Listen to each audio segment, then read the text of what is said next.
Когато си готова. So now we're going to stream this video in YouTube channel, Sure. and you can find. Later, I will send you the link. Sure. So let's start. Hello, everybody. Today is the next lecture of our specialty design of porcelain and glass, National Academy of Art, Sofia. Today, our lecturer is Норуд Вивиано. Норуд Вивиano living in United States, in New York. And I know Норуд from Corning Museum of Glass. He was my coach during my class in the studio there. And I really appreciated that class because he showed me really interesting and new direction for modeling and work by glass. And thanks to God, we are still keep in touch. And yeah, so his assistant was John Rees. Unfortunately, he will not join today us, but hopefully soon he will join.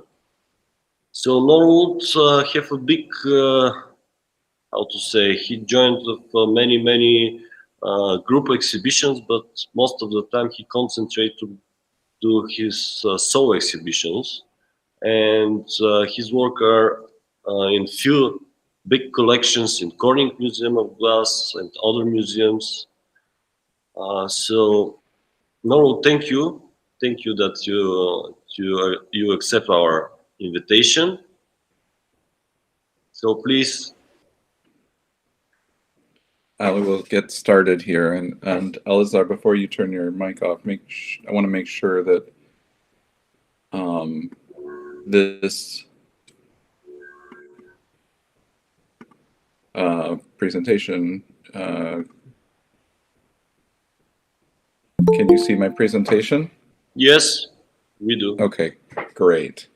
Okay, well, I wanted to thank Elazar for the opportunity to present. And I was just going to say a couple of things before I get started. If by chance, I'm moving a little too quickly, or if somebody doesn't understand what I'm talking about by chance, please feel free to ask questions, and maybe Elazar can, because I won't see the chat window the way that my screen is set up. But please feel free to interrupt or ask a question along the way. Or if you want to, we can answer questions at the end, whatever works best. So again, I wanted to thank Elazar. It was really fun working with Elazar at Corning. The class that Elazar was in was sort of the benchmark or the high point of the classes that I've had at Corning. I think I've taught there 3 times now. One of my favorite places to teach. I certainly hope that Elazar and I get a chance to work together again, whether it's in the United States or in Bulgaria, would be great. So I'm going to start with a project. Since there's students joining us today, this is a project that I did as a student at the Pilchuck Glass School. I was awarded a scholarship back in 1994 to take a class with Ruth King, and it was a point where it sort of changed the way that I thought about glass. And so the class was about collaboration. Obviously glass blowing is a process of collaboration, but we were also forced to work. We're encouraged. Force is maybe an extreme way to think about it. We were encouraged to work on a couple of group projects. And so here we are making a birthday cake for somebody in the class. But the person that we were going to present the cake to didn't know that we were making it for her, but she was helping us make it. And we all made individual parts and put it on the cake and presented it to her the next day. These are components for an installation that we made at Pilchuck.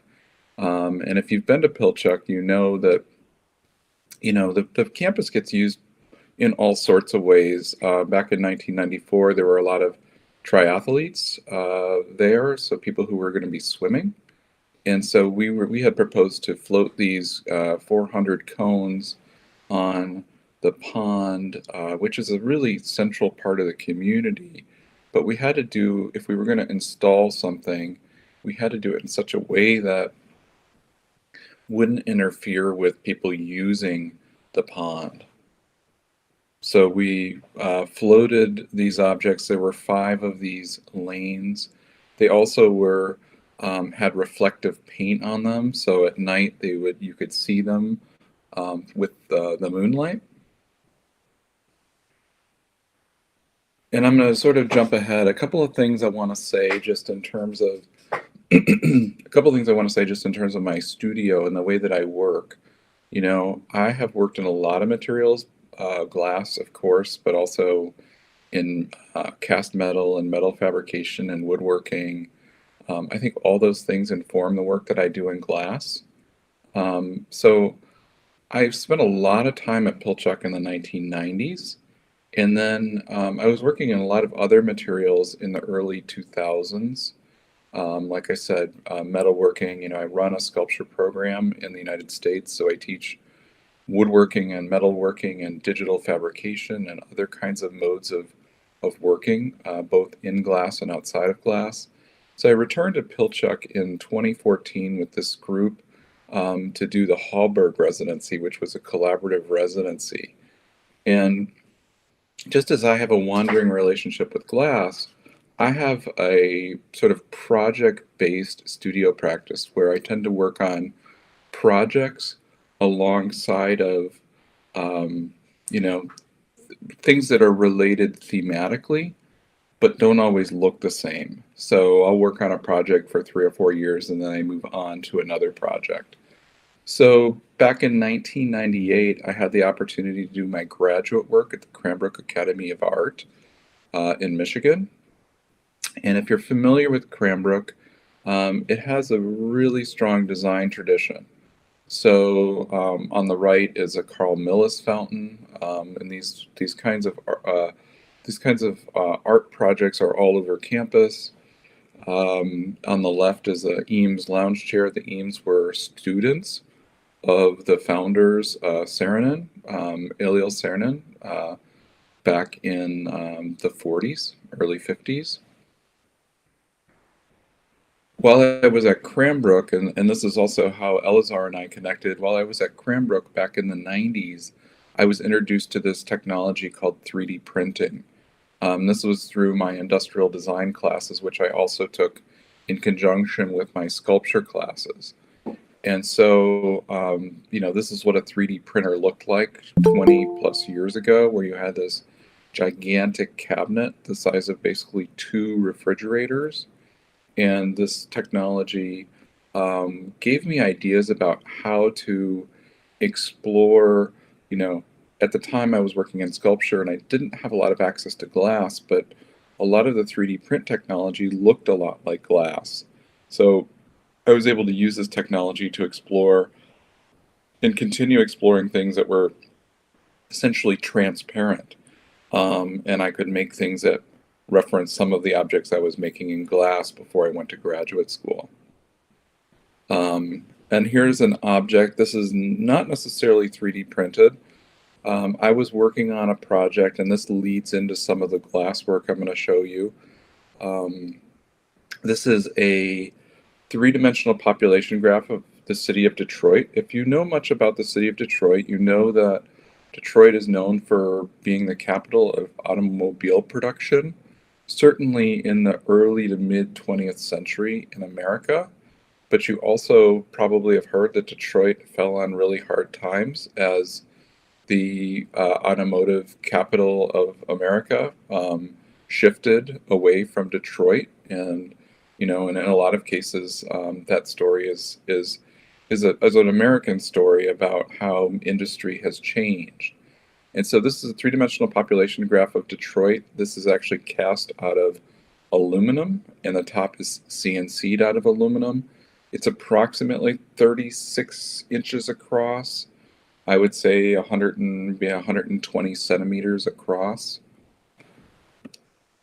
this is how the object operates. So I'm going to be showing you several projects that are about data visualization, or taking data and turning them into three-dimensional forms. And the height of this is time, in essence. So the bottom of this starts in 1701, and the top of it references the 2010 census, or the population count in the city of Detroit. And you can see that the population in 1950 was more than double what the population is in 2010. And so these objects that I was making at the time were about using the technology of industry, the cast aluminum, cast and CNC'd aluminum, and also so there's a reference to the industry there, but also using the technology of industry, as I was saying, the CNC, the carving of the aluminum, as well as the 3D print technology. In 2010, just as I was finishing that project I just showed you, I was invited to do an artist in residence at the Museum of Glass in Tacoma, Washington. And this is one of probably the best residencies in America, because you have an opportunity to work with the most talented team in America to help you realize a project, not unlike working in a factory situation to realize a series of designs. So these are some of the images I grew up kind of looking at in the city of Detroit. On the left is the Michigan Theater, which has now been repurposed into a parking garage. And on the right is Michigan Central Station, which is being renovated. This was the train station in Detroit. This is now being renovated and is owned by Ford Motor Company. This is the installation I created that was from the residency at the Museum of Glass. These are essentially three-dimensional population graphs. I'll use my cursor here. So this is New York City right here. The height of this is based on time. All of these reference essentially approximately the same time. Some of these cities are younger. So this city is much younger in length and when it was founded than the city of New York. The width is based on time. So here New York is the biggest city, and based on its shape, it is still growing. This is Detroit here, and you can see that it's approximately the same age as New York, but it is very much decreasing in population. So this was 24 American cities that had the greatest increase and decrease in population over the course of essentially 400 years. One of the things about making this work that I hadn't anticipated was that it related to the sciences in a way that I hadn't anticipated. So I exhibited that project that I just showed you from the Museum of Glass in several different museums and institutions in America. And that project connected me to a whole series of artists that do, or scientists that do visualization. And they connected me to a whole group of scientists that do data visualization, and the kind of work that I was doing at the same time aligned with a lot of their ideas. This is an extinction map, so you can see where we are right now with the levels of extinction. This is how I design the work. This is how I design the work in Rhino. This is a spreadsheet for the projects. And so, again, the height of these pieces is based on time. So you can see the 2010 census. Down here is when the city was founded. This is the city of Chicago. And then the width is based on population. These are very much handmade objects. So, the idea that these look like they're machine made is something that I'm interested in, and I think comes from my experience of working in industrial design in graduate school. And so one of the challenges of making a project like this by hand, I think, is working through the drawings. So when I go into the hot shop, I'm very much, I have 5 days with a team. And so I'm very much ready to go, and I have a way more work ready to do than we have time for. That way, if something's going really well in the hot shop, we just work through that. But if we're struggling with something, then we have an opportunity to change something up to see if there's a better way to approach a project. And so this is the city of Atlanta. And so one of the things about this, and I did do, the next project I'm going to show you is a global version of this. So I did do several European cities for that project. But one of the things that I found in this project is that several of the American cities looked alike, even though they had really different histories. Maybe they were founded at the same time and kind of had similar growth patterns and changed over time, but they also looked very similar, even though, again, because they were very different, they had very different geographic locations. I thought that was really interesting and something I learned as I was working. So again, back to the installation. And one of the things I wanted to add about this is that while I was working on this, these are based on the original drawings, which I did in Rhinoceros software.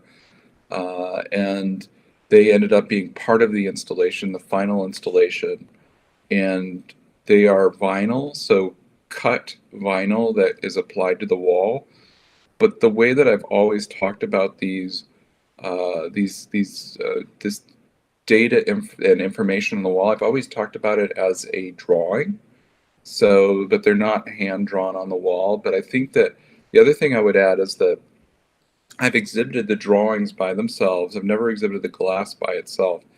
And I think that the drawings, and not that the glass couldn't stand by itself, but I think that the drawings add a lot more meaning to the glass objects. Of course, I could go in and I could have carved the data into the glass, and I probably could have solved that problem that way. So the next project I'm going to show you is a project that grew out of this earlier project called Global Cities. And this project is a project that lives at the Corning Museum of Glass. It was just reinstalled in the last month. And this looks at 33 global cities that have pretty significant history across the globe. One of the things that you can sort of see, this is looking from north to south. So this is Europe here, and you can see the length of these is fairly dramatic compared to the cities in America, which are several hundred years younger. And then this is cities in Asia. Within all of these projects, I tend to have a vinyl component. I talked about how the vinyl in the last project exists like a series of drawings. This is also the case for this project, although the vinyl is the easiest thing to change. So once the glass is made, it's a little bit more difficult to alter that, cut it, or cold work it is possible, but changing the shape of it is fairly challenging. So I often will change the vinyl if I want to accomplish something else in terms of the way I want the work to speak to an audience.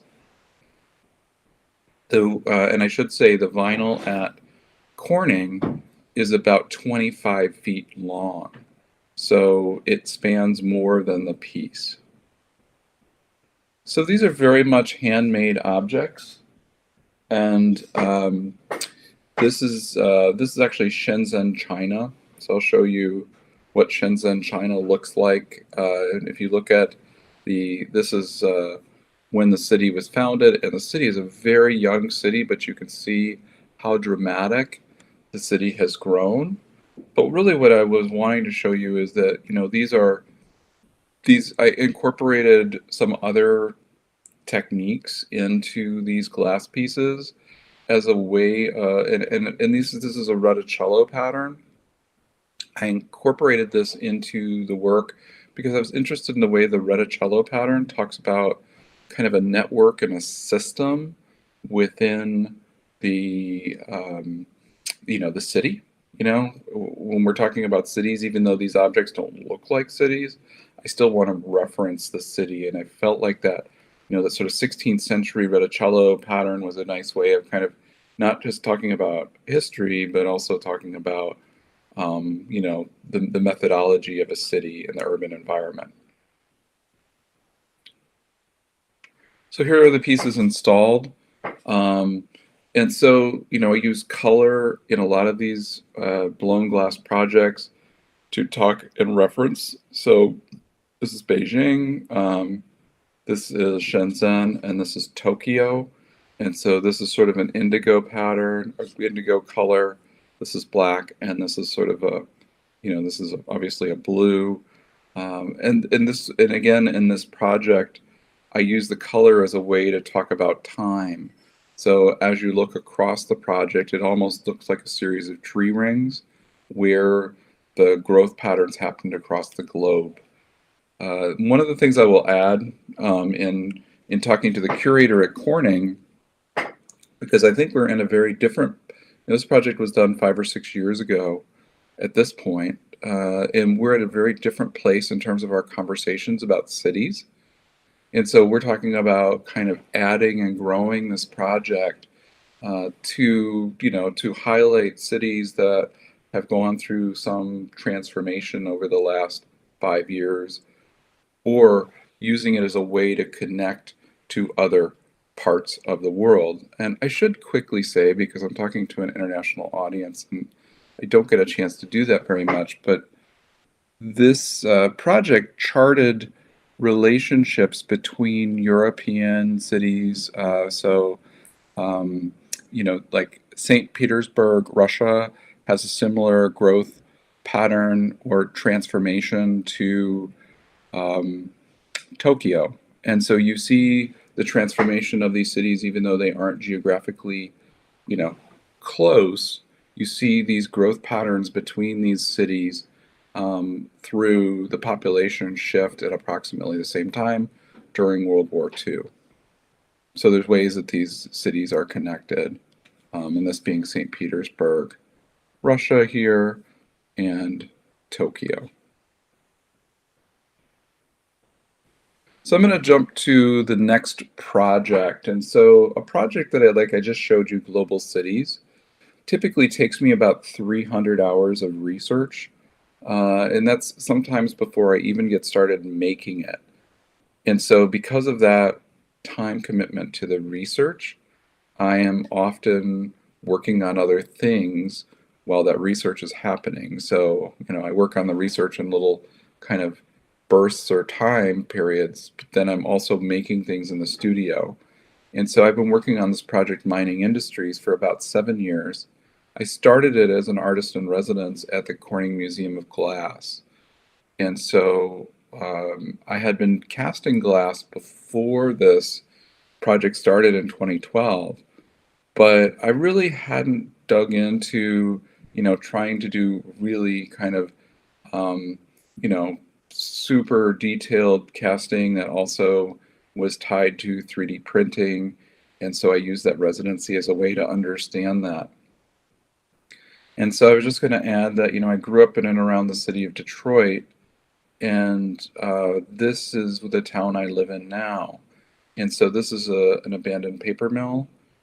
And through, moving to this small community, understanding the power dynamic between the paper mill and the community as this industry shifted or closed, and then also seeing the transformation of the community. This was listed as a Superfund site, which meant this was a site that needed environmental cleanup, and the community sort of helping to resolve some of that. Much of this mill now has actually been dismantled, so most of what's left is just this. So a lot of this is getting turned into kind of reuse space. At the same time, I started learning about this technology called LiDAR. I don't know how, if it's as common in Europe as it is in America, but it's a technology they now use for creating 3D maps of cities where they fly airplanes over and bounce a laser beam, and then that laser beam then maps the city. And so I'm just going to take you through a few steps of how I actually make my work. So I started Google Earth. This is a commission that I did for a client in Washington, D.C. So I start in Google Earth. I create a shape based on an area that I want to work with.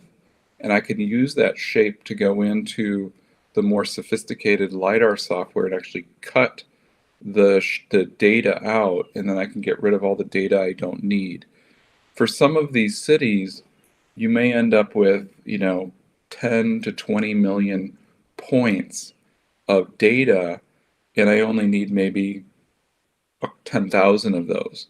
So, it's a very clumsy process to go in and try to find the data I need. And so Google Earth is based on a world coordinate system, and the other software is also based on a world coordinate system, which allows me to then work in a fairly simple way back and forth.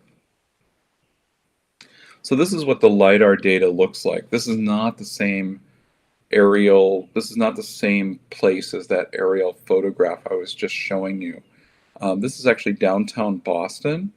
And so what you will notice, I think, is that when the planes fly over, they can only scan the top of a building and the ground plane. So you get a nice, you get a really nice scan of the ground plane, you get a really nice scan of the top of the building, and then I have to go in and sort of stitch the top of the building down to the ground plane. And this is what that looks like. And so you get, through the stitching process, because the point up here doesn't perfectly line up with the point down here, you get something that looks almost like you've draped fabric over the surface of the city. And this is the 3D print based on this original site here. And these are fairly large for 3D printing. I would say they're 20 inches by maybe 18 inches, so maybe 75 centimeters. This is not something that I can do in my studio. I do have 3D printers. I do teach 3D printing, but I am not able to do work at this scale. So I use a company, Shapeways, out of New York City, and they are able to print at quite a large scale and in a variety of materials. In fact, they used to print in glass, at least for a short time, but I think that they couldn't quite get the process to be consistent enough to be a viable product. And it was also at a fairly small scale. It was more like, the surface was more like pâte de verre. So once I have a 3D print, I work fairly traditionally. So, I do a lot of time, I spend a lot of time on the computer designing and making my work, but I also spend a lot of time working with my hands in the studio. And so this is a rubber mold. It's about 3/8 of an inch thick. The rubber mold is about 3/8 of an inch thick, and then it has a fairly traditional plaster mother mold, backing mold on it. And I will only use this mold once or twice. And it's partly because the 3D prints are so expensive that I couldn't, the class at Elazar and I worked together on, we actually melted the 3D prints out. This is at such a scale that it's too expensive for me to risk melting out my 3D print and not knowing if I actually will get it to cast in glass the correct way. So I typically will make molds, work with waxes, and this is a wax version of the piece. And so, and then I work fairly traditionally in my mold making as well. So when I set up my molds, you'll notice that I have these sort of styrofoam blocks here. These help kind of push the mold material and forces the mold material to follow the contour of my work. I don't typically hand build my molds, in part because there's so much detail on my work that it's almost impossible to not trap air across the surface. I find that this process gives me, for the scale of the work, the strongest molds. I also work with a commercial mold material. So this is a mold material called Ransom and Randolph 910, and it's a company that makes glass casting materials in America. And the material isn't inexpensive, but the quality of this surface that you get is it's incredible, and usually have very little finishing and cold working to do to the pieces. So once I have the mold cast, I let it sit for 24 hours. I actually melt out rather than steaming out my molds, I melt them out in an oven. So I bring the mold up to about 200 degrees Fahrenheit. I'm not sure what that is in Celsius, but we could talk about that after the lecture. And then I let the mold sit overnight at 200 degrees. And then I slowly turn the mold up to about 300 degrees. And at the end of that, I end up with a mold that's pretty clean. There is a little bit of wax residue, and that wax residue usually burns out overnight when nobody's in the studio. And you'll notice again that, the mold follows the contours of the glass, so that when I'm, heating the mold up, and of course when I'm annealing the glass, that the heat is getting into the mold efficiently, and then also the mold is able to cool efficiently. And so then I stack my glass on the mold. This is almost always the trickiest part of the mold making process. This mold was not flat at all, so I had to get about 35 kilograms of glass into this mold. And so basically I had to create stilts to support the piece, to support all the glass, and hope that it didn't fall over the side of the mold. And then this is the mold at temperature. This is 1550 degrees Fahrenheit.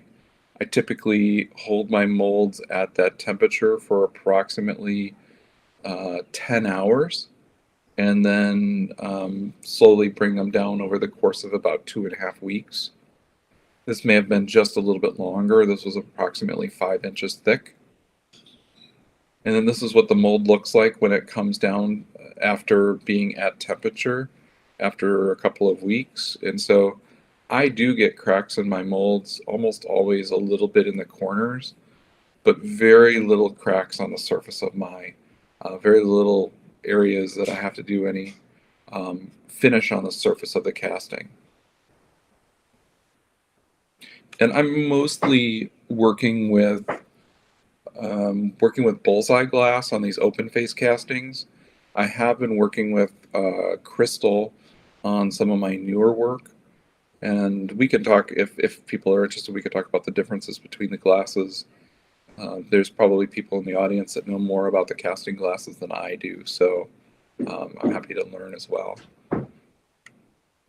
So getting back to the mining industries project, and so when I say mining industries, it's not truly about the mining industry, like the coal mining or the gold mining industry. It's about looking at how the landscape has shifted because of industry. So if you think about that big factory that was developed, where they came in and they wiped out, they moved all of the houses out of the way, they built the factory, it was there working for 30 years, and then suddenly it closes. So you have this transformation of a city because of industry. That's what this project is about. And so this is a 3D model in glass of downtown Louisville, made with LiDAR and all of the mold making techniques I just showed you. Below is a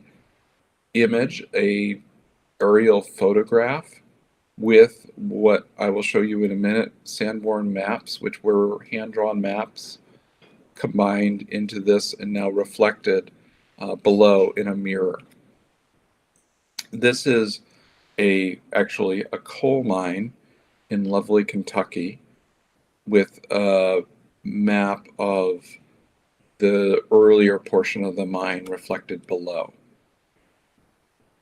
And so the glass casting with these open face molds is not super challenging, except when you go to a much larger scale. But I think it's important to note that when you are doing this, or when I'm doing this, I'm thinking a lot about how the glass moves. And so the glass has a memory, and you're sort of capturing that memory through the process of casting.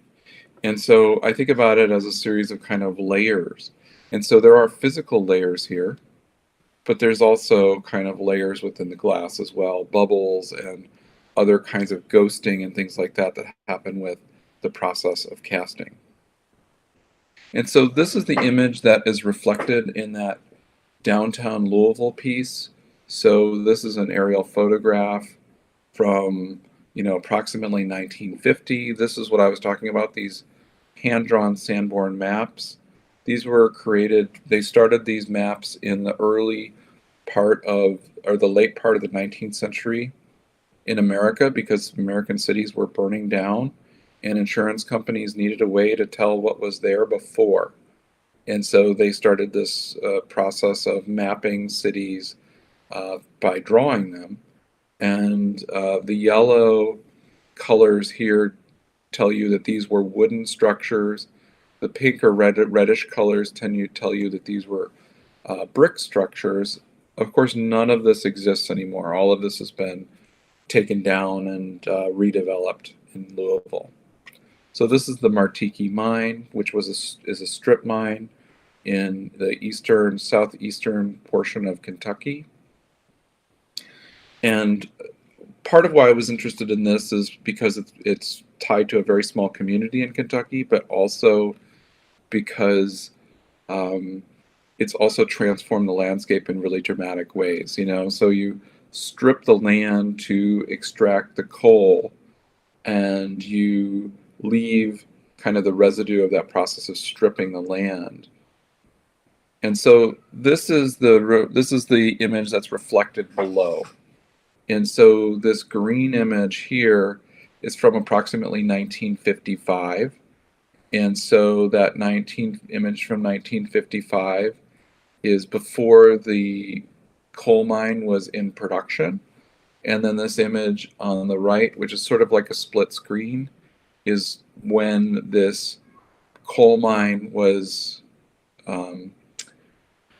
in its highest point of production, which was approximately 1980. And coal in America is something that is very much declining in terms of its use for energy. Although there's still been a lot of pushes by these smaller communities to keep it relevant, even though it's an environmental hazard, a health hazard. And so there's a sort of push-pull dynamic between the community, and the community needs it because it's an economic engine for the community, but at the same time the community doesn't need it because it doesn't necessarily add much to the future of the community. So I mentioned before that I work on a series of projects at the same time. And so while I was working on the mining industries work, I had the opportunity to do a residency at Wheaton Arts and Cultural Center in Millville, New Jersey. And one of the things that Wheaton has that a lot of other places doesn't is that they have kilns where you can actually cast larger pieces. And so this is a new series of pieces that is actually turned into an exhibition, but this was about approximately 2017, 2018 when I was working on this first piece. But this turned into an exhibition that's currently a solo exhibition that's currently on display at Heller Gallery in New York. And so this combines a engine block, a V8 engine block, with the landscape of downtown Detroit. And so in this body of work, I'm really interested in the process of grafting, or putting the landscape together with what I would call a found object. And so this is a 3D print on top of here. This is part of the engine block, kind of piercing the landscape. It's a pin. And this is the wax. This is a very early unfinished version of the wax, but I just wanted to show you. Obviously, when you're working on a project like this, it's very easy to, see the difference between the cast iron engine block and the 3D printed landscape. Once you start, once you make a mold and you cast it in wax, you can sort of start seeing how those two components merge. And then I spend a lot of time kind of massaging or fixing how those components fit together before they're ultimately cast in glass. And so at Wheaton, while they have really awesome casting facilities, they have very rudimentary mold making. And so I was, making a fairly large mold for me. This is not a large mold, say, for, if you're thinking about it in terms of like Lebinsky, but for me, it's a fairly large mold. And so I had to work within the constraints of the system I had available to me, which was fairly simple. And then this is the mold in the kiln. And it was approximately, the finished piece, I would say, is approximately about 9 inches thick. But what's challenging with the piece is that it's not a 9-inch block. It is a 9-inch block with, a bunch of holes in it that cause all kinds of different thicknesses. And then it has a really fragile landscape on top. So when I'm thinking about annealing, my rule of thumb with annealing is at a minimum you figure out the thickness of the piece, which is usually fairly simple, and then you double it. If you're not sure if that's going to work and you have the time,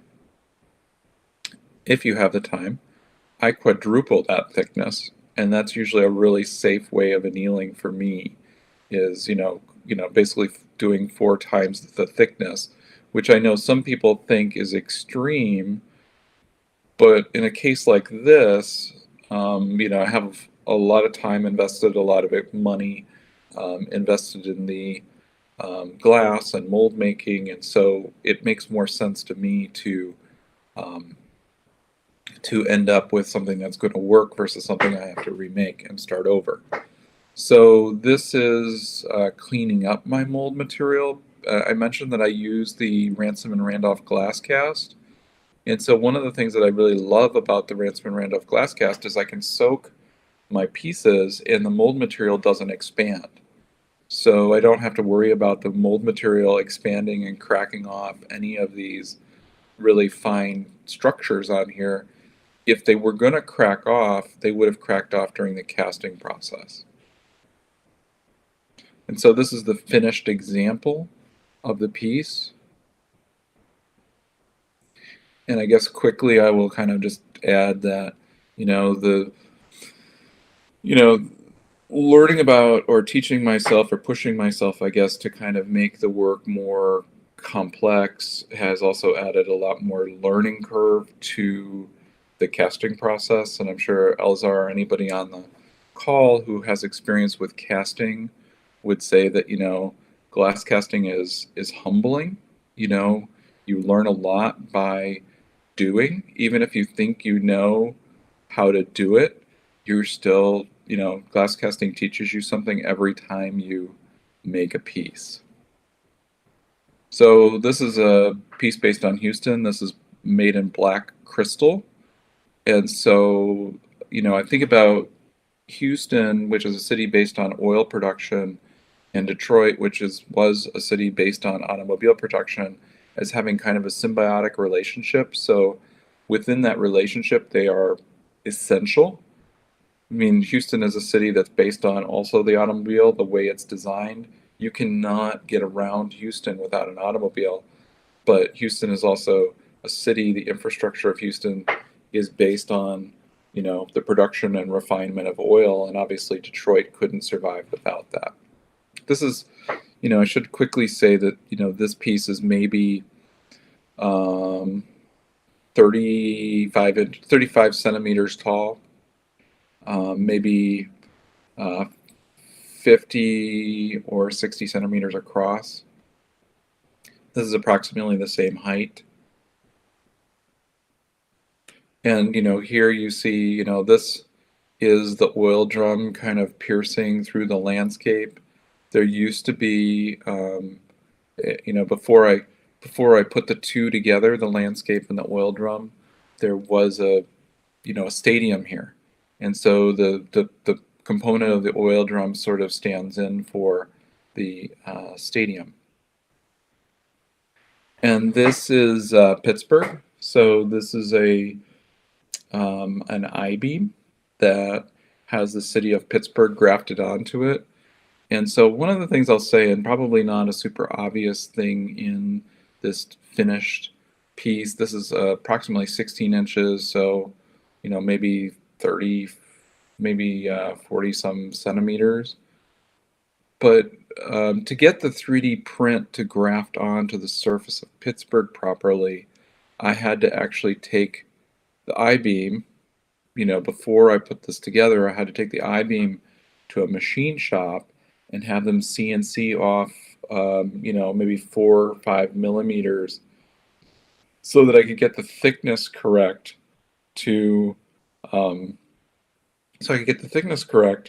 and that way it wouldn't just look like the 3D print was stuck on top of the I-beam, but that they were actually kind of working together. And one other component I would say, there's these holes in here which references what this I-beam was connected to before I used it. So in some of these pieces, I'm very much thinking about these components being fragments, so the objects that I'm using that are combined with the landscape are fragments, or fragments of the post-production of these cities. Pittsburgh being a city that's very much, or was very much, based on the steel industry.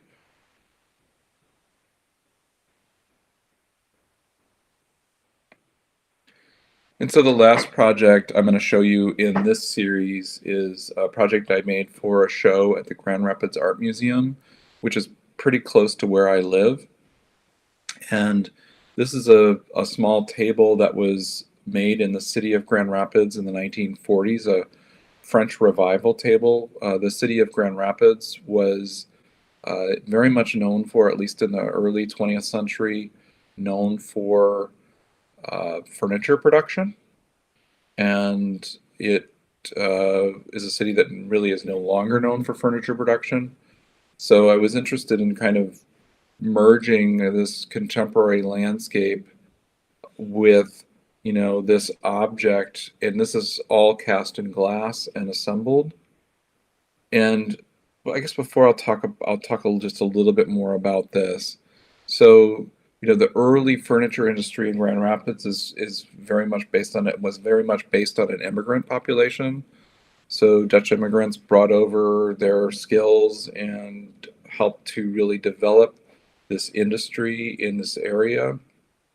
One of the things that I think is worth noting is that you had furniture factories that were, very, very small, 5 or 6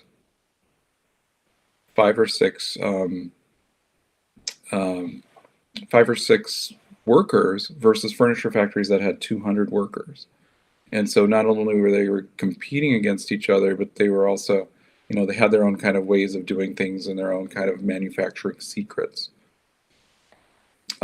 With this body of work and the way that I installed the exhibit at Heller Gallery in early March, I also included a wall graphic, a vinyl wall graphic, and that vinyl wall graphic is a reference to earlier time period. So in this graphic, which is from 1955, a lot of the furniture factories are still kind of, even if they weren't in production, they're still along the river in Grand Rapids. This has all been redeveloped and transformed in the last 20 years. So much of this furniture industry has disappeared. It's also, through that disappearance, it's also really transformed the community. And this is looking across the landscape. And so this is all of the redeveloped, this is part of the university where I teach, actually, right here, a part of our downtown campus. And then the last project I'm going to show you quickly is a project called Cities Underwater. So one of the things I would say is that a lot of my work looks backwards. meaning it looks, it goes back in time. It looks at, past events or ways of thinking about, how to look back on something. This project looks at the future. So the next 500 years. This is from a solo exhibition at Heller Gallery in 2018, and so this looks at 500 years of sea level rise in 16 American cities. And I'm just going to show you this animation. So this is New York City. And one thing while this is running, I will say, so, these are, again, data visualization, like the population data I was working with. So the width of these pieces is based on the size of the city. So here we have in New York City, 302 square miles. And then the height of this is based on time. And you will see that how much land is lost in these cities to sea level rise.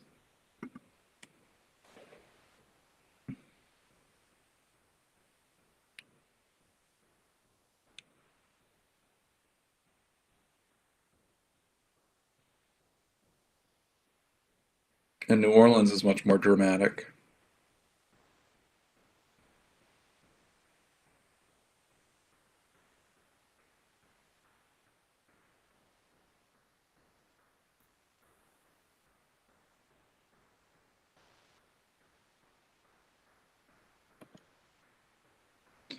And then as glass objects, they operate, they operate as a way of describing the transformation over 500 years. So here we have, various time periods and how much these areas will be flooded. And so there's several American cities that, unless they do some kind of change in terms of like building seawalls or things like that, are projected to essentially be gone in 500 years. And that would be New Orleans, which is the city that a lot of people who are maybe would be familiar with outside of the United States. And then Norfolk, Virginia. One of the things that's interesting about Norfolk, Virginia is that it has one of the largest army bases in America. So we not only lose, the city, but we lose the infrastructure of that army base, which is a huge investment in that area. And then that's it.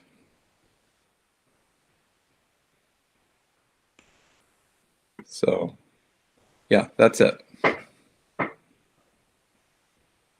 We stop presenting. Hopefully that was clear. I tried to be a little slower and, not speak as fast. Absolutely. For me, everything was clear. I hope our students understand everything. But it's strange. I know very well your projects, your ideas, but when I listen your lecture and I start thinking for all of the global problems, not all, but the most popular global problems. Yeah, it's hard. Yeah, no, I don't think that the work is meant to solve those problems. I think, because I think that, I think artwork that tries to solve problems, I give it a lot of credit, but I also think that it's meant to kind of keep these problems within kind of the conversation, and I think glass is a really wonderful material, but I think it's also a really fragile material. And so I think that the glass can be a tool for talking about these very precarious situations globally or locally, and the material becomes a metaphor for some of that conversation. Like, it also may be a material that is beautiful. And I know that with some of, especially the hanging pieces, the population graphs, that people are drawn into those pieces because the glass is beautiful and don't necessarily know what the glass means until they spend some time with it. And then once they spend time with it, they realize that, there's all of these relationships happening within those projects. And this is the reason why you use glass, because you have experience with metal melting and other materials, and you decide to work by glass because the concept of your work is in this way. Yes, and I wouldn't say this is like an absolute, but I would say that I do love working in the material. I love the community of people that I get to work with. That I'm a part of when I work with the material, and so those are also part of the decision, because in some ways the work may be easier to make in other materials. Glass is as I mentioned, very humbling material to work with, even if you've worked with it a long time and you think you could get it to do certain things. It has a mind of its own. And, I'm often working under really tight deadlines, but I'm trying to cast glass. So, I just have to give myself as much extra time as I can in a schedule or a timeline to get a project done. Every once in a while, I surprise myself and something gets done early, but rarely is it. Usually it's right up to the deadline. So. Yeah, and you spent a lot of time to make a research of this. Yes. Yeah, that's that's something that I really enjoy about the work, and I think that that's something that's important. I don't think everybody has to do it that way, every artist, but I do think research is important, and research can be the process of working with the material, bringing drawings and trying to accomplish what those drawings are, slowing down a little bit and sort of seeing what the possibilities are, or making 3 versions of something and figuring out which one works best. I think it can be, seen from a lot of points of view, not just like reading a book to figure out what you're making.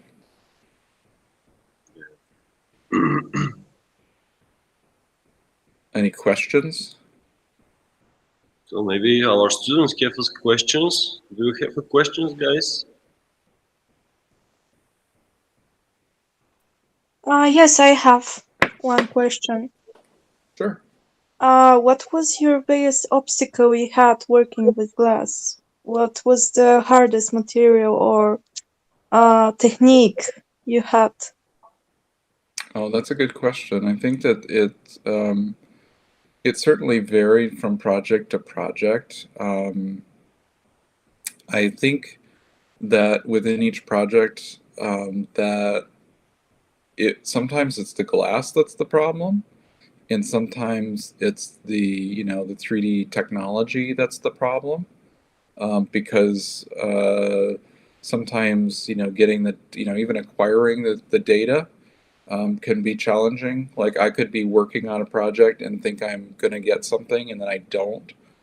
I did a project for the Shanghai Museum of Glass a couple of years ago, and you can't get there's no open source for 3D models of Chinese cities that Americans can get. I can't go to China and say I want a 3D model of your city. So I had to build and work to get I had to partially build, I had to go get and combine a bunch of things to get a model. And I didn't show that project today, but that project is on my website. So I think that the challenge can be like thinking the glass can do one thing and then realizing, when you're far enough into a project that it's not going to quite do what you want it to do. But sometimes it's better. And I think that's an example for me of letting the glass learn, or letting me learn from the glass. And so I think it was when Elazar and I were working together at Corning, Dr. Jane came to our class, didn't she? And talked to us? Yes, yes.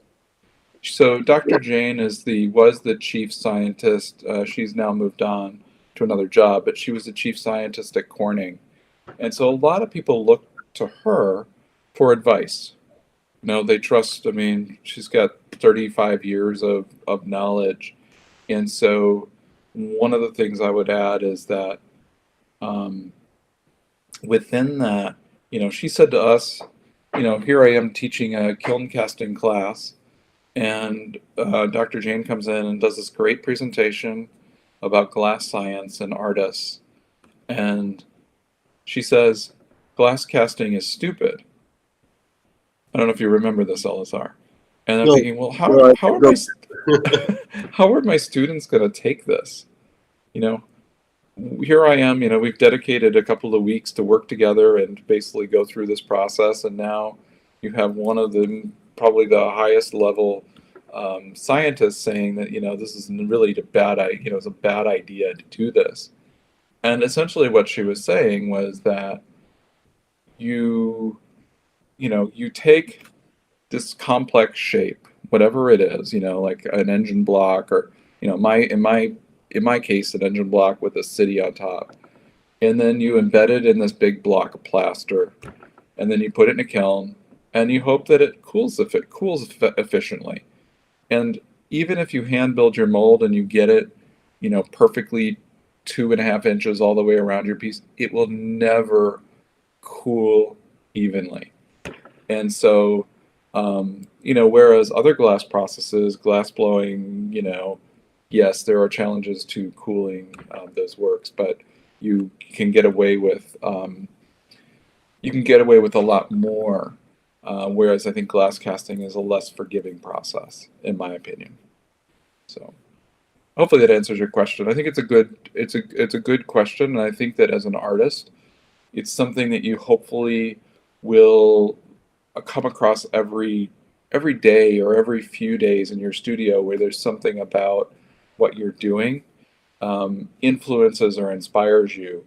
And sometimes it's the things that don't work that are more influential, not as something that discourages you, but something that gives you something to work towards. Thank you about your answer. Yeah, thank you for the question. I really don't remember for this. Oh yeah, well I remembered it because as a teacher you're like, you're like, how do I make sense of this for my students? Like, here we are, we've dedicated all this time, and now she's saying that like what we're doing is futile. It's not. Absolutely, yeah. And but at the same time, you're concentrate on her words, and it's open your mind here. Yeah. So in the end, I think what she said was actually, was funny. Because I think that that's how it was meant. It wasn't meant to, frustrate me as a teacher. It was meant to say, like, as artists, we're doing a lot of things that, people wouldn't do in industry. We're trying to make glass do things that, nobody else might want to do. And we're okay with that. And we're okay with, like, the challenge that comes with that and the loss that comes with that. So, any other questions? Yes.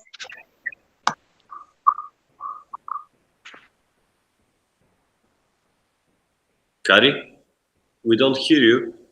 Okay. Can you hear me now? Yes, we do.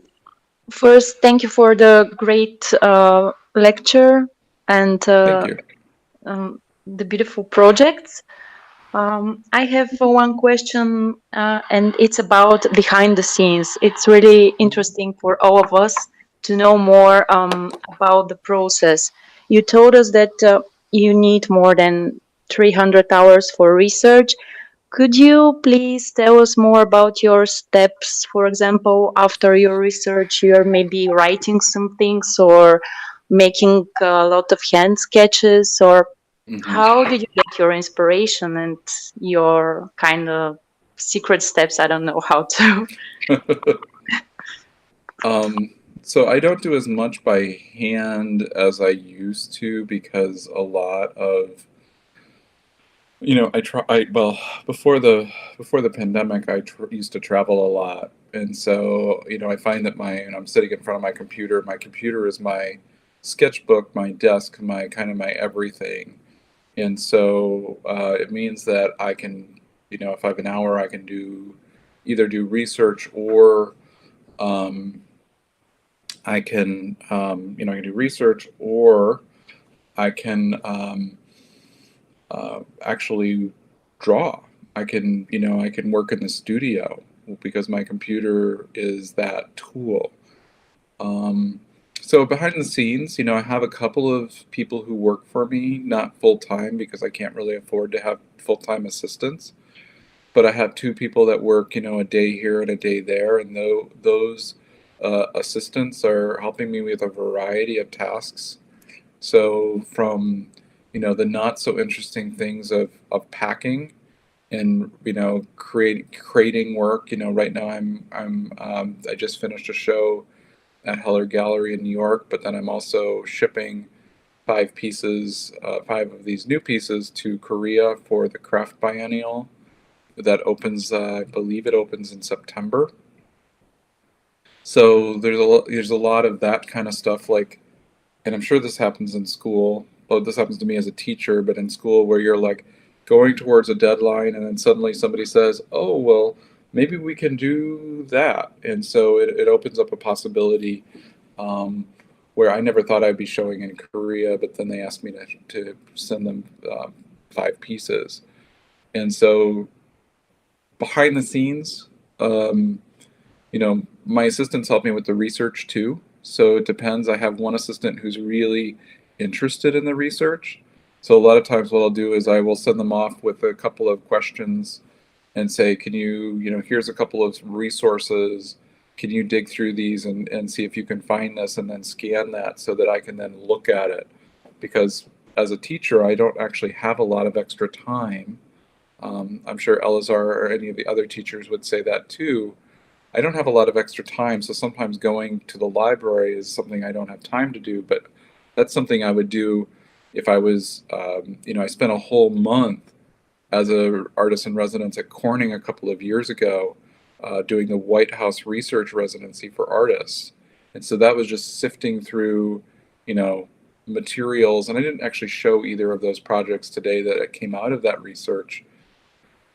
But that was a whole month of time that was just dedicated to sitting in a library at Corning, which is probably one of the best glass libraries in the world, looking at kind of primary kind of ephemera from some of these glass industries that had closed, and then all of that information had been shipped and archived at Corning. So I don't know if I'm answering your question, because I think it takes on a lot of different facets, but it's something where I love everything I do, and I think I'm fortunate. Like, I really love to make things, but I also really enjoy the other sides of the process. And I know Elazar and I talked a little bit about this yesterday when we were doing the tech check to make sure that this was going to work. The other side of this is, so you make your work, you pack your work, you ship your work, and then you have to, sell your work. You have to kind of manage the, glass is not the least expensive material to work with. So I have a commercial gallery that I work with in New York, and I've worked with them about 10 years. And so they are, they also have 20 other artists that they represent, but, they are, actively trying to sell the work. And, I don't know how it works in Europe, but in America, the galleries take 50% of the commission up front. So the work has to be priced accordingly as well. I'm a firm believer in the work needs to get out there. The work needs to be seen. It shouldn't be living in crates in my studio. but I'm also a firm believer that I can't lose money on the work when it gets out there.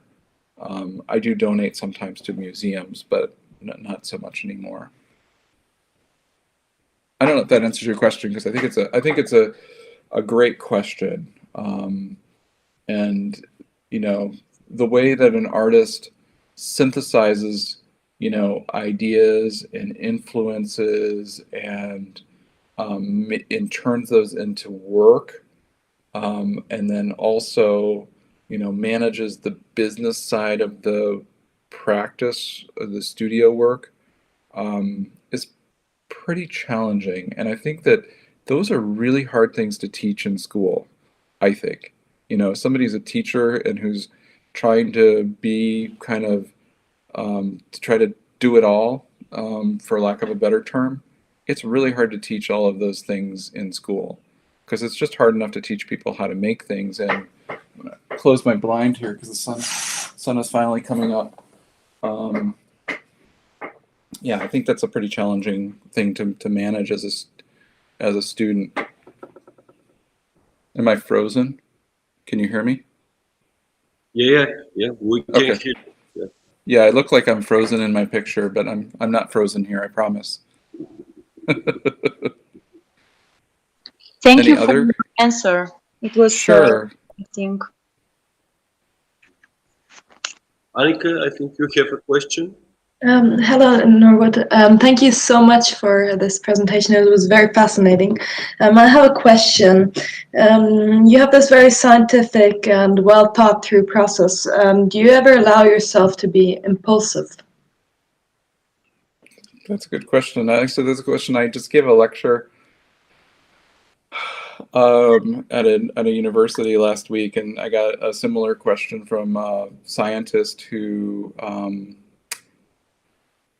an architect who I think sees themselves more from a scientific point of view. And I would say that some of the more recent glass castings, I think, tend to be a little more intuitive in the way that they, and glass casting is not a spontaneous activity at all, really.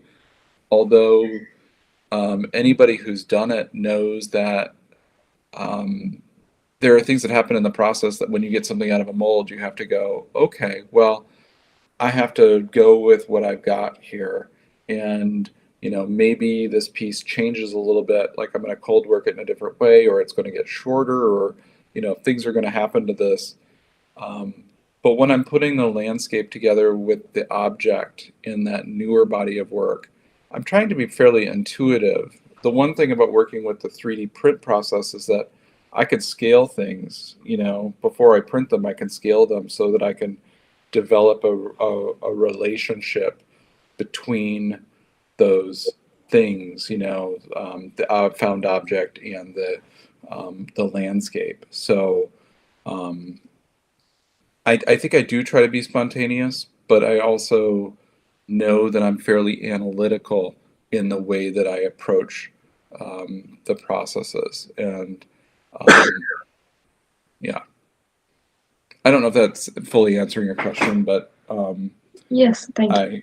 I think that as an artist, I do try to be flexible with what I get. I think the challenge can be the other side of it, the professional side. So like as I'm working in the studio, I'm also sharing what I'm working on in the studio with my gallery so that they can anticipate the kinds of things that are going to come to them like in the next 6 months. And so if I dramatically change something, which, happens, then there needs to be, they want to know why, because they may also be sharing some of these things with a client that would then want to say, well, this is what you showed me 6 months ago, and this is the final result. How or why are these things different now? And so it doesn't mean that they can't change, because, I'm making one of something, I'm not making 2,000 of something. If I was going to make, many, many editions of something, then I could really, what I would say, dial it in, and I could make it so that I, use the materials in a very specific way. But because I've committed to being an artist and only making kind of one of something or two of something, then I think I have to be responsive to what happens with the process. Thank you very much. Sure. Good questions. I'm impressed. I have a question. Sure. Could you describe how you see the future, the perspective of developing of the glass, how you see it after 10 years or more, because we see the new technologies are involving so much in them. And yes, that's the question I mean. That's a good question. And I will say this on the front end of my answer, that while in my presentations I talk a lot about, and Elazar asked me to include steps of how I make things, so that was an important part of what I wanted to present today. I don't really want the work to be about the technology, and I don't want what's interesting about the work, if the work is interesting, to be because it's made with new technology. I always think that the technology is one of the steps or one of the tools within the process to get the work done. But I do think we're at a super exciting or very exciting time with new technology, and I would hope that as technology evolves and becomes more available. 10 years ago, I never thought I'd have a 3D printer at home, and now I have a 3D printer at home. I used it, when we went into lockdown last year. I used it last March. I used it for teaching more than my work. But when I'm doing some tests or figuring things out, I can use it to learn from. And so I feel like we're at a point where the technology has become more available and approachable. And as that continues to hopefully evolve, I don't see myself ever, replacing my hands with new technology, like 100%. Because I feel like I really do, I'll do this on a regular basis, like right now I've got 2 or 3 big rubber molds I have to make in my studio, and I'll stall for a week because, I know how much work it is to start those molds. But then once I start them, I am just like totally focused on those until I get them done. And so I don't ever see completely moving away from, being that kind of committed to working with my hands. And I love what happens when I'm sort of thinking through a series of steps. I always say for example, when I'm putting a mold in the kiln, with glass in it, I have this, because kiln casting is always about hope. You set up your mold and you hope that the glass goes in it the way that you want it to. And so through that hope is really based on doing a whole series of steps correctly before your mold goes in the kiln. You can still, and I'm sure people, people that are here listening have put, more than one of the same piece in a kiln, filled it with glass the same way, and got a different result. And so I still very much love that process of setting up, going through like this mental checklist as I put things in the kiln, and then hope that everything works based on kind of following this process. So to get back to the question, I think that for me, I'm hopeful that the technology will add to the work as it becomes more readily available, whether we can do direct glass fabrication with 3D printing, or we have other, better water jet cutting, or other kinds of means of integrating new technology. But I would hope again that it doesn't replace our ability or supersede our interest in working with our hands. Thank you for the answer. Thank you for the question. That's I think a good question, and maybe we should reconnect in 10 years to talk about it, because I think that Yes, maybe. we can change. assume we can assume certain things about the direction of technology, Yes. but we, the technology is going to evolve in ways that we can't anticipate. Mm-hmm. So Yeah. Thank you. anybody else? Please don't Elazar? don't try everything. Well, maybe I'll ask a question. And I don't know the audience super well, so please don't hold the question against me. And this is maybe more geared towards students, but so when you leave the academy or you leave school, what are you hoping to do? And I think that we're in a different place than we were a year ago in a lot of ways, but what are your plans? Maybe I stumped the audience, I don't know. This is more for the students' question, because I already start my career. Yes.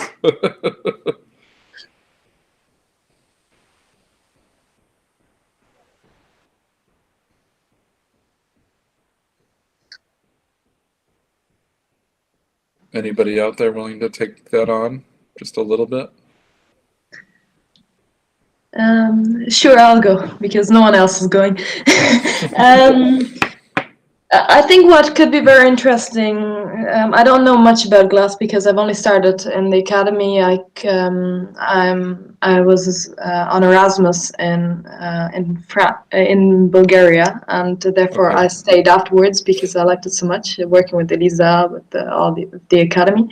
But what I think could be interesting is to kind of find niches and to try to work with the medium, but to try to find a niche where there's a kind of market in art. For example, I don't know, funeral art, for example, or kind of these markets that are out there, but that are very traditional and that are not very open yet to change, and where there could be a link. Because I'm not sure, but it's very hard for students, to get out into the world, because we live in our small student life and our small student mind, and the step out is very difficult. And maybe it could be interesting to create projects that are linked to kind of sectors that are out there, but which are not necessarily linked to a certain medium yet, like maybe glass. Mm-hmm. Well, that's actually a pretty interesting place to kind of land, and in some ways, charting something that is uncharted, and finding an audience for something that maybe, that audience doesn't even know there's opportunities there for that linkage between the field of glass. I think I would say it's sort of entrepreneurial, as a way of, like a business model. It's like, well, here's an opportunity. I'm going to fill that space, and also learn from the opportunity to kind of grow an industry or a business. Well, I guess that's one thing you have certainly done with your, their population models. There are different groups that are interested in this work from all kinds of different groups of society. Yeah, and I would say that, I think that, I'll say this because I said this last week when I lectured to John Reese's class, a group at Ball State. I think that art, you have to work really hard. That's just what it is. Any career, you're going to work hard. And there is a certain amount of, luck and risk-taking involved. And so I would say that I have had opportunities because, I initially connected with my gallery just because I was in the right place at the right time. And so that I think is a little hard to like, when I tell students that sometimes can be a little hard for them, like, I don't know how to convey how to get that opportunity other than, like sometimes you just have to take a risk to reach out to somebody and share your work with somebody, and you may be surprised that they're interested, or that they see something in it that maybe somebody else didn't see, or that maybe you haven't even seen. And so but that takes courage and some willingness to try something that maybe isn't always going to be successful. And I would say I was lucky because I had the opportunity, I shared my work, and then I very slowly started working with this gallery, and that relationship has evolved. We've done a lot of projects over the years now, but it wasn't like suddenly we met and we were doing a lot of work together. It was that we met, and that, like, I did a solo show with them about 6 months after we met, and then we didn't do another solo show for 3 years. But we kept working on a few things and kept working on a few things, and then it sort of developed into a stronger relationship. And so I think exactly what you're saying, like finding a place that you think that the work can be shared and there's an audience for it. But then, if you don't find that it's as big of an audience as you expected, just kind of nurture it and see where it can go. And I think you will find that there are opportunities that grow out of just sharing the work and also bringing it to people that maybe wouldn't have seen it before. Would you mind if I ask you another question based on that? Sure. Just a very short question. How much time do you actually work, and how much time do you talk to people? That's a great question. Does it seem like I talk to people too much? No, but I mean, it's all about communication, right? So you're talking about creating links there. You have to be out there, going into the gallery. You have to be talking to this person, this person. So what is the kind of percentage you spend, like? I mean, I think you also have to, it's helpful if you like people. I have many friends who are artists who are very introverted.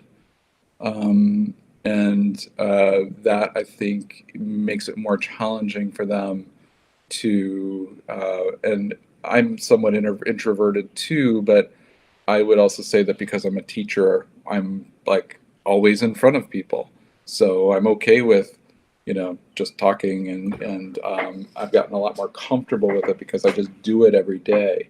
So what's my percentage? Well, so like I met Elazar at Corning, and so there I was at Corning for 2 weeks.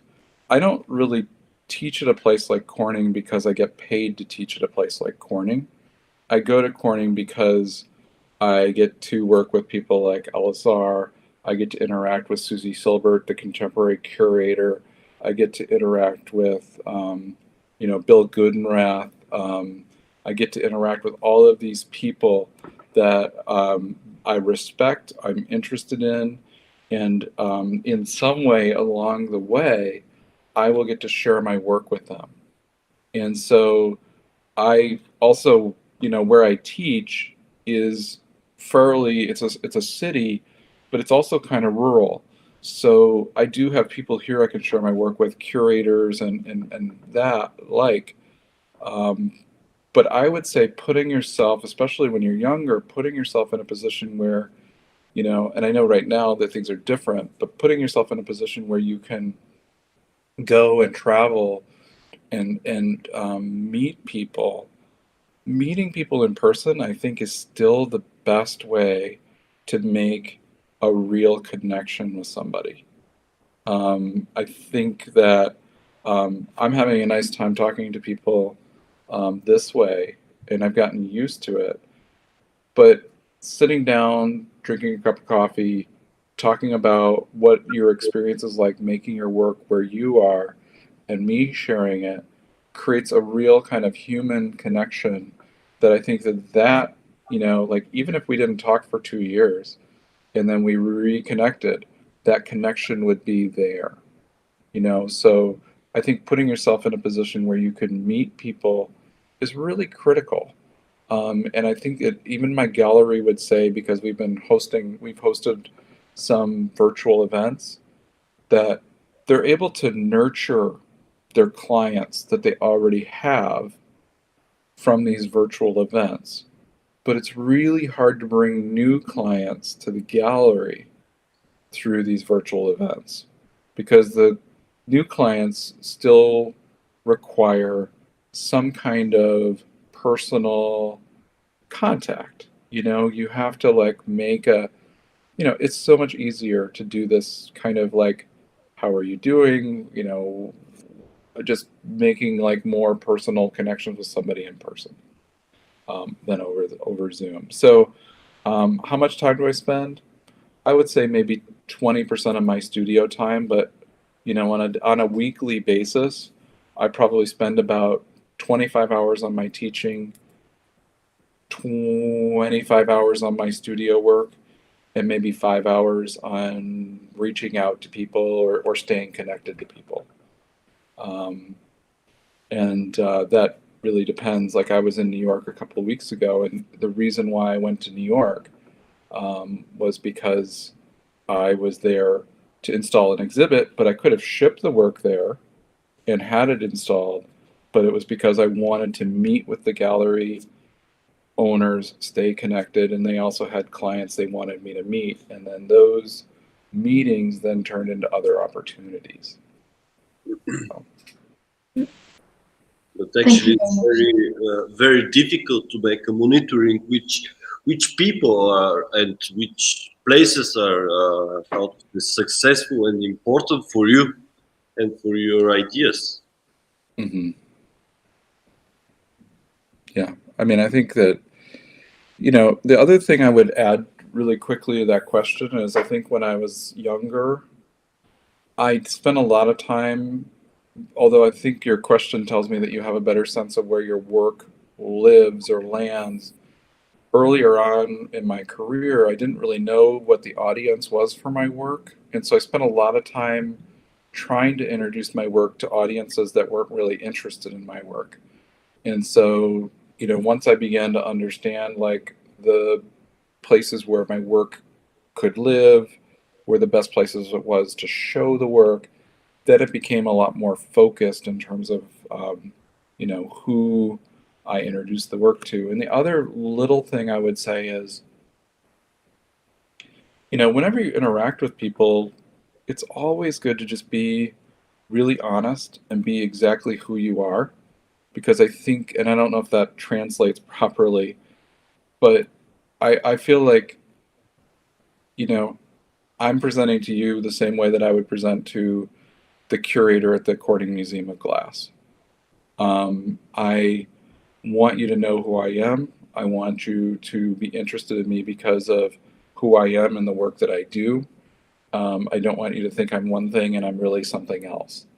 And I think that it's important to just be really honest and direct about who you are, the things that you make, and, to a certain extent, where you want that work to go. So, yeah, I think those are really good things to be thinking about. And I would, the other thing, which I think is related to several of the questions, I would just quickly add that, one thing that I ask my students to do, and it's the reason why I ask them to do this is something that I do, is to like think about what you think is successful. So, some people would say that, having your work in 10 museums is successful.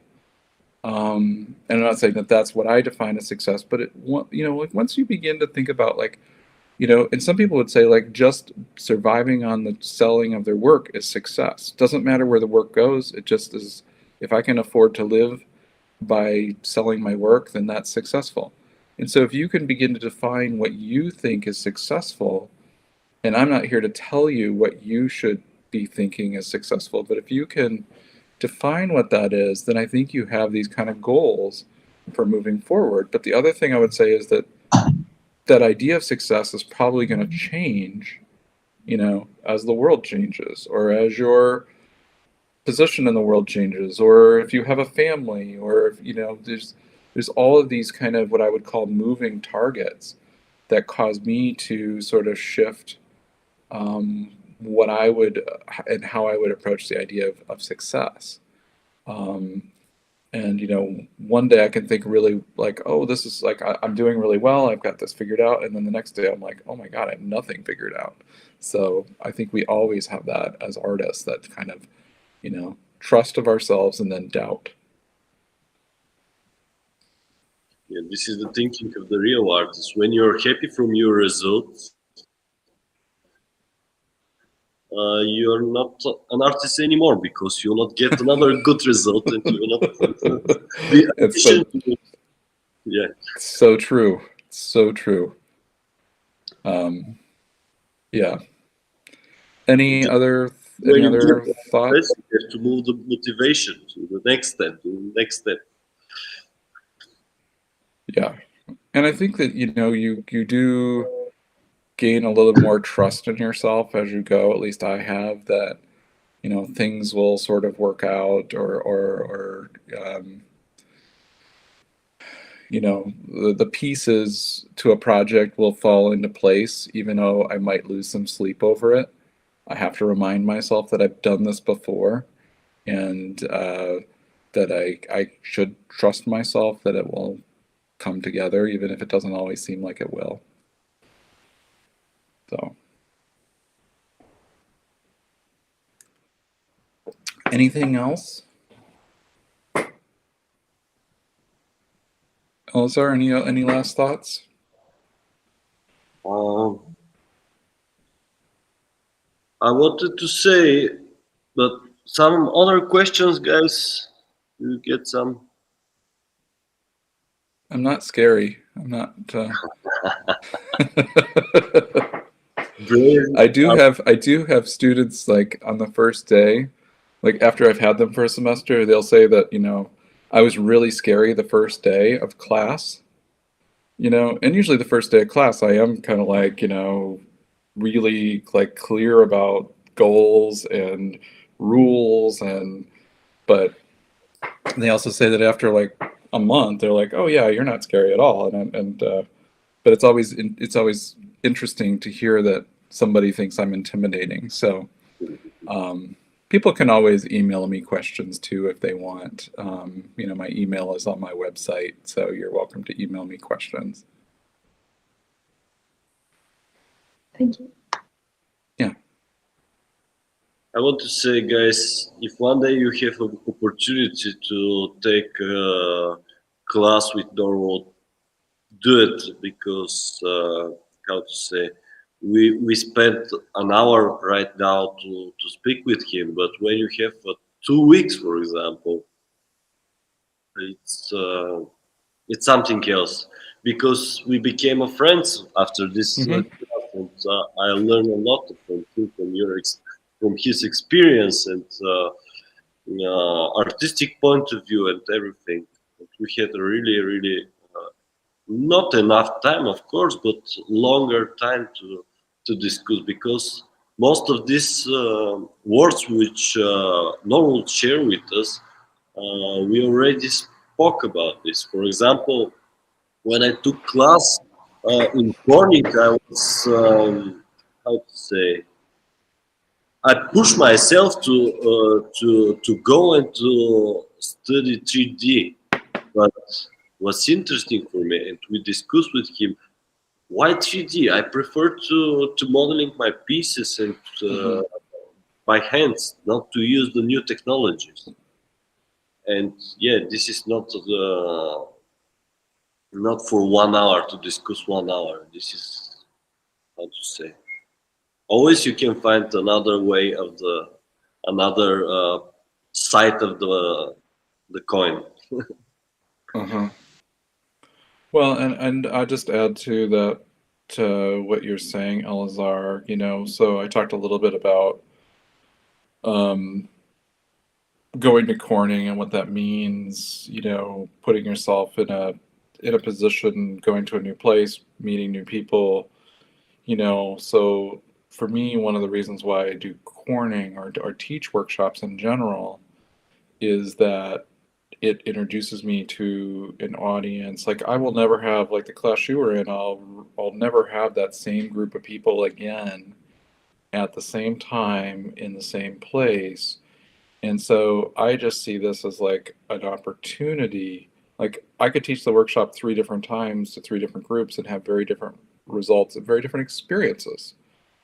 And so I guess what I'm trying to say is that I learn in those situations, I typically learn as much or maybe more than the students learn as a workshop participant. And that's why I teach the workshops too, is to kind of broaden the way that I can think about the way a material, you know. So here you're coming from your experience and your history, that I have a student from Australia and I have a student from the West Coast of the United States, and people are coming from different traditions, different experiences, and we're all kind of coming together, and there's, you know, an opportunity there for us to kind of learn from each other.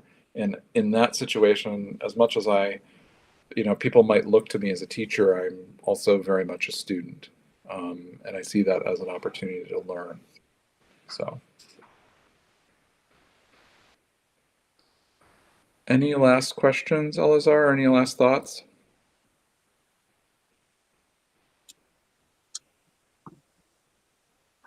So, I don't think.